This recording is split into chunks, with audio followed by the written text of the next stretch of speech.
Welcome to Flashpoint, everybody. I'm Jason Colthorpe. Two guests this Sunday morning. Congresswoman Debbie Dingell is here, and also on the rundown, former U.S. Attorney Matthew Schneider is going to break down the Comey case and some other legal things happening, plus four things. I hope you'll enjoy this Thanksgiving. Let's get rolling on this November 23rd edition of Flashpoint.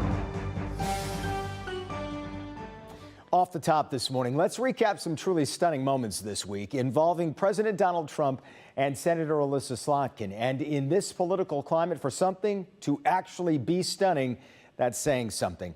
It all began with Michigan's junior senator joining 5 other members of Congress who were all either military veterans or former intelligence officials like Slotkin in a statement to the troops urging them not to follow illegal orders that might be issued by the Trump administration. The president followed that up by sharing a post on Truth Social saying, quote, "Hang them. George Washington would." President Trump then writing, "Seditious behavior punishable by death." Senator Slotkin responded to that this way. I would hope that people of all backgrounds, Democrat, Republican, Independent, would agree that threatening death for people you disagree with is beyond the pale of who we are as Americans. I love this country. It has given me everything, everything. And I refuse to believe that this is the new normal. I refuse to believe that we're going to use fear and intimidation against people we disagree with. And I'm not going to be forced away from speaking up on behalf of my country. Now, when asked if the president truly meant these lawmakers should be put to death, Press Secretary Caroline Leavitt simply said no, however, said it was the Democrats who were inciting violence, not the president. This whole affair has led Senate Minority Leader Chuck Schumer to call for more security for Slotkin and the others. And at this point, that's exactly what they've gotten. Our first guest this morning is Democrat Debbie Dingell. Let's get her take on this right now on Flashpoint.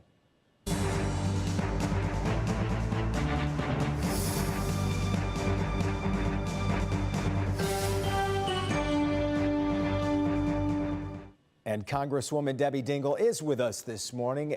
Congresswoman, thank you so much. Always a pleasure having you here. I want to get your reaction to this Trump-Slotkin dust-up, and I feel like dust-up's not even close enough to a strong enough word here. Not just what was your reaction, but is this something you could ever envision yourself doing, talking to the troops and issuing a warning like this?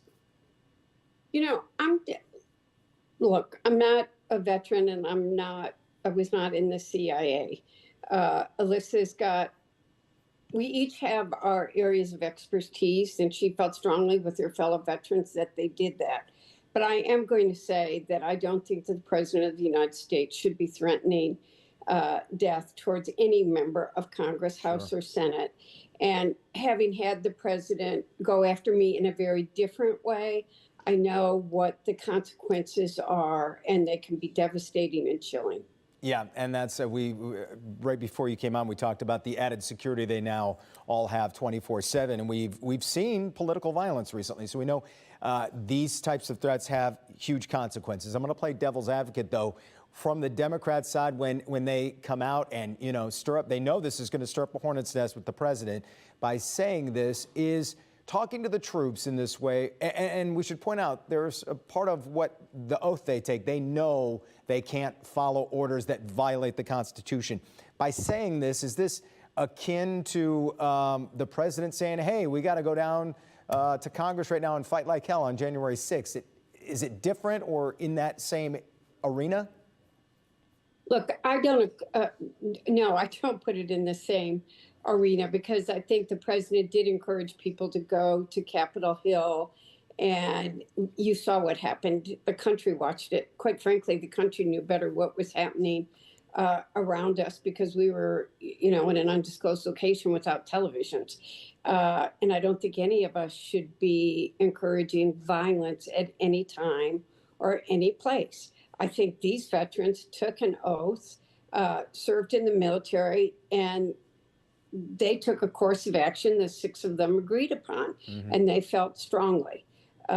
So I just don't think that what's playing out is good for them, the country, and I don't think the president should be threatening them with death. It just has very, very, very, very dire Yeah, consequences. in a time we should be taking the temperature down, this definitely doesn't do that. Earlier this week, the Epstein files now officially cleared to be released this week. I know you voted for that and had said you would. Do you think we will end up getting a full view of those documents?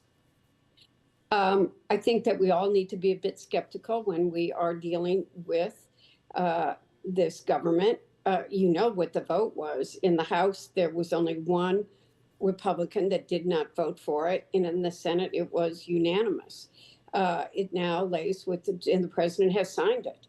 A lot of people want to see what's in those files. We have talked to many of the survivors. I have met with them over the course of several years. There are many people that know some of what is in those files. And I hope that we do see all of them. You've already seen things come to light. And look, there have been consequences on both sides. Larry Summers should have stepped aside. One of my colleagues is being held accountable on the Democratic side for her texting with him. We're going to see many things come out like that. And trust me, I know the Republicans are going to try to ensure that the Democrats that are involved in this are made public. And I think they should be held accountable. I think everybody that had anything to do with this disgusting pedophile behavior should be held accountable. I don't know what's going to be held back. I hope that it's not, and I hope there are enough FBI agents that have looked at these files over the years that there will be a certain amount of accountability. And you've talked to, like you said, many victims. Are there some who maybe this all isn't released because there are some that need to be protected yet? I think that it's important that those that want to have their names protected are. And there are others who are willing to talk about it and are willing to talk about what has happened to them in their life because of what happened to them. You know, this is different, but I'm going to use it as an analogy that I was a child that grew up in a home where there was domestic violence. And I never talked about it. I was embarrassed by it. I was afraid people would think less of me. I had family members involved. And when we were on the floor of the House, John Lewis happened to know some of the history. And I got up and talked about it for the first time. And I know that when I talk about what happened, that it helps remove the stigma and helps bring, transparency to an issue that some people don't want to talk about. I think it's the same for those that were victims of Jeffrey Epstein and the many people that were complicit in what he did. And I think some people everybody's got the right to privacy, to never have to talk about it. But some people do want to talk about it. And people that were pedophiles, that did unbelievable damage to young girls, should be held accountable. Yeah. Let me ask you about something that's happened in the state this week. Several Republicans calling on the federal Department of Justice to oversee next year's elections in the state. They don't think Jocelyn Benson can be impartial because she's on the ballot. You're also on the ballot next year. So I want to ask you, do you worry that she can't be fair in this, or is this just playing politics? I think it's playing politics. Ruth Johnson, who's in the state Senate, was on the ballot when she ran for a second time, and she did a good and fair job of overseeing those elections, and did it, I think, in her second term as well. Secretary of States, Republican and Democrat across this country, have traditionally overseen that. Last year, people commended Michigan for the transparency and the balance in overseeing these elections. And I think bringing in this time, with this particular administration, having the Justice Department oversee elections in Michigan brings a level of political involvement, and people would question the independence of them as well, and that we should stick to a safe, tried and true system. And by the way, Donald Trump won Michigan in 2016, and I told people that that was going to happen. And, so we have fair Secretary of States here. Yeah, I often do ask Republicans, why wouldn't have all the Democrats won if something is not on the up and up?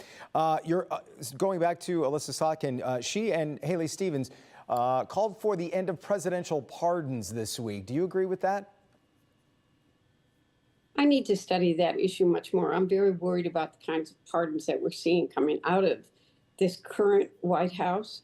I am very concerned by, we don't know what kind of money is connected with them in the way of campaign contributions or investments in political deals. And I think we need far more transparency than we have right now. Could also make a case that Joe Biden had some questionable ones as well, too, correct? That's so I think we got to study the issue, and they came about for a reason, and there are probably some people that, and probably there were, that were subjects of political target or were unfair, but there are people that have been pardoned by Republicans and Democrats and Republicans, that one has to really ask the question why. Yeah. I have 20 seconds. I was wondering, where are you on? We've seen these data centers pop up and residents pushing back, including one in your district in Saline Township. What are your thoughts on these data centers? I have 30 seconds. That the public needs and has a right to have comments. That DTE to say that they wanted to have an expedited process without public comment is absolutely inexcusable, and that when these data centers are making promises that there will not be rate increases, that they're going to use advanced energy technology, when they're going to protect the water, how do we ensure that promises made are promises kept? Congresswoman Debbie Dingell, Michigan's 6th District. Appreciate your time as always. Thank you. Thank you. Coming back with more Flashpoint next.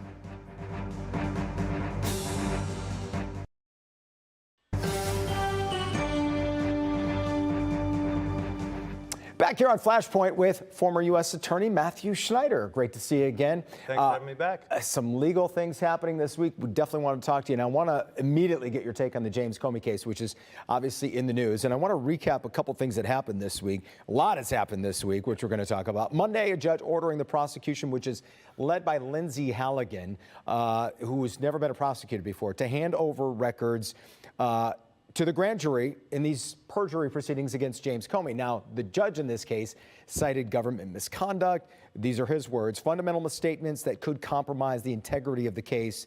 And on Wednesday, we learned something unusual, and that was that she may have not presented the entire indictment to the grand jury. Walk me through what all of that means. That's correct. So going into this hearing, Comey had three arguments. He was arguing that he was being vindictively prosecuted. He was arguing that he was being selectively prosecuting, but that they were selecting him for prosecution and not other people. And he was arguing that the prosecutor was not lawfully appointed. Well, now he's got this whole other issue about the grand jury and whether or not the grand jury process was followed. So his team didn't even know, they didn't know this grand jury issue was coming down until the judge brought it to their attention? Right. This really came out when the parties couldn't agree about how to look into the discovery because they wanted more evidence about what took place in front of the grand jury.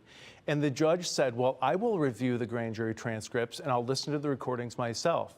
The judge did that, and then he was not very happy with what he heard. And he indicated that I think there might have been misconduct in front of the grand jury by this U.S. attorney and the failure to return a proper indictment. But didn't rule that just yet. So there Correct. was no ruling. So is that normal if he thinks there is? So we shouldn't say that that's definitive because they haven't ruled on that part yet. Right. So anytime you have that kind of accusation, that's an extremely heavy accusation. Right. You have to give both sides time to respond. So the Justice Department, they also get their time to respond and explain, look, it was actually appropriate and nothing went wrong here. So they get their day in court just like any other defendant gets his day in court. And I mentioned Lindsay Halligan, who's the prosecutor, who wasn't the first one on this case. Right. Never has been a prosecutor. I guess the inexperienced part may be working here. I mean, we don't know if it's that was an egregious error on purpose or if it's just inexperience, but I'm guessing that's not an excuse that prosecution can make. Yeah, so when you go into a grand jury room, you have copies of the indictment and you pass them out to the grand jurors and they look at those. And then Which is everything you want to get charges. Exactly, and you vote on those. Now what happened in this case apparently is the grand jury didn't agree on some of these counts. They didn't agree on one of them. And so Lindsay Halligan, instead of bringing a new indictment to the grand jury and presenting it to them, she went back to her office and she made her own indictment and then only gave that to the foreperson to decide. Now, that is a mistake that I think a lot of veteran prosecutors wouldn't make. They would go and make sure that the grand jury has exactly the same document that they're voting on, and that's what comes out. That didn't happen in this case, and now the issue is was it prejudicial? Right. What happens next here? Well, the judge will have to decide what kind of mistake was this. I mean, really, the grand jury did vote. They did vote to indict Comey. The paperwork wasn't precisely the way it should be, so it'll really be an issue of what is the damage that is done, and can this be fixed in some other way? And if it's not, she can always go back and get the indictment on what they agreed on in the first place. You may have to refile, though, right? There is a federal statute that allows, if an indictment is thrown out, the Justice Department will get an additional 6 months to bring an additional indictment. It's a tolling provision, and so that could happen too. If the case is hanging by a thread, I guess, we talked a little bit about her inexperience. Do you feel like it's hanging by a thread on the merits of the case or because of that inexperience? Well, it's really all these procedural issues here. Now, look, Comey has these 4 arguments about the grand jury, about selective prosecution, vindictive, the appointments. Jim Comey only has to win one of these arguments to get this indictment thrown out. The Justice Department, they've got to win all 4 of them in order to have this prosecution go forward. The odds are not that great on that, but we will wait and see. This is probably more of a political question, but the president probably wins either way because doesn't this send a message to future? Because this isn't the only case his team has brought against past opponents, but it kind of sends a message to other people that may want to speak out or take him on as, hey, maybe I don't want to go through this whole process, whether I'm guilty or innocent anyway. Well, that's definitely what Jim Comey is arguing. He's saying that I was exercising my free speech rights and I spoke out against President Trump. And in return, he vindictively prosecuted him. Now, the judge hasn't ruled yet on that. But if the judge rules, yes, that is true, that will definitely have a ripple effect across the country and how these cases are brought.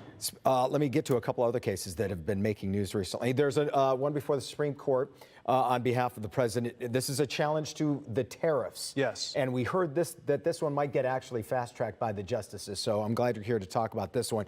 When we heard the justices question the lawyers on this, it felt like a lot of them were skeptical about tariffs. But what happens if they indeed do rule against the administration on the tariffs? So if they do, and the question really is not about the president's tariff authority, it's whether or not the president himself can do this and say it's an emergency and he has to do it on an emergency basis. Or does Congress have to give him this authority? If the president loses on this tariff case, I can guarantee you that behind the scenes, the president's staff is already calculating how else they could do this. Could they get bills in front of Congress to give him this authority? Could they use other mechanisms? And there are other laws that allow for tariffs to go into place. And remember also, this doesn't affect all the tariffs. This is just a portion of those tariffs where the president said, you know, some of these countries aren't treating us well. They're letting fentanyl come in. There's other issues. It does affect almost every country in the world. But even if these are struck down, that doesn't mean tariffs go away. Yeah. There are still other tariffs put in place in other laws. Is there also, because if it goes against the president, there's a chance the U.S. has to pay back all of this money. Yes. But could the ruling go against him, yet justices say it's too damaging to the country to make America pay it back, and so there's no harm, no foul? Probably the answer is we don't know, because the Supreme Court won't decide on that. They will punt that down to the lower court, and then the lower court will probably have to decide the remedy. How do we pay this back? Man, a lot of things to keep track of. Let me ask you about, obviously the Epstein files are in the news this week, and they have to be released in 30 days. But we keep hearing this caveat that says unless an investigation is opened into the files. What does that mean? So the bill that requires these Epstein documents to be produced, it has a couple caveats. One is they've got 30 days to do this. Another is they can redact all the personal identifying information, the names of the victims. And another provision is the most significant, the one that you raised, which is the Justice Department can withhold documents if it relates to some kind of ongoing investigation. And the Justice Department right now is being very tight-lipped about whether they have that in place. And we could be disappointed for the people who want to see all these documents. It's entirely possible that they won't, because the government will say, we have an ongoing investigation, therefore we don't have to turn them over. That's all but one member of Congress that would be disappointed. And like you say, whatever that investigation leads to, that could mean more time with that. It's better than Law and Order, isn't it, folks? Matthew Schneider, former U.S. Attorney, appreciate your time and your insight. It's My pleasure. Enlightening. You bet. More Flashpoints coming up right after this. Finally, 4 things as we get ready for Thanksgiving. You know, everybody has their favorite side dishes when they head to Thanksgiving dinner. Sweet potatoes, collard greens, deviled eggs, which just happen to be Ashley Barrissy's favorite. Rhonda Walker loves mac and cheese and all those casseroles. Cheesy potato, cornbread. You know, cornbread made right just tastes like dessert. You name it, we love it all, right? Well, that said, here are my 4 all-time fave Thanksgiving side dishes, and don't at me, I know you're gonna disagree, but here we go. No particular order, but let's get it going with mashed potatoes and gravy. When Mom makes it on Thanksgiving, smooth and flavorful, hard to beat that. And how about green bean casserole? I know, I could have had mac and cheese here or something else, but we enjoy that stuff all year. Creamy green bean casserole seems to only show up on Thanksgiving. And I always go back for seconds. I forget how much I love it. Same for stuffing. Oh, baby, are you kidding? Or dressing, if you prefer to call it that. Easily my favorite side dish, as long as there are no water chestnuts in that. My mom would do that once in a while. Mom, what are you doing? And I have, how about my favorite side dish? Well, it's not my favorite. It's kind of a wild card. Don't call me crazy. Show them, boys. Show them. Crab legs. Yes, I know you're looking at me. You think I'm crazy. What are you talking about? Crab legs? If you know, you know. It's a great way to shake up Thanksgiving dinner, and it just, the whole table goes crazy for it. My floor director, Nick, just made a good point. You're telling me back in Boston, back in the day, they weren't enjoying some crab legs on Thanksgiving? Yeah, wicked smart when they celebrate with that. And right around the time Mom and Grandma are whipping all of this good stuff up, folks, remember, we're going to be bringing you the parade. America's Thanksgiving Parade brought to you by Gardner White steps off around 9 a.m., but our coverage begins at 6 a.m. with the morning team on Thanksgiving morning. We look forward to bringing you all the floats, all the bands, and all the holiday cheer. That is Flashpoint on this Sunday morning. I'm Jason Colthorpe. Enjoy all that good food. Woo. See you later.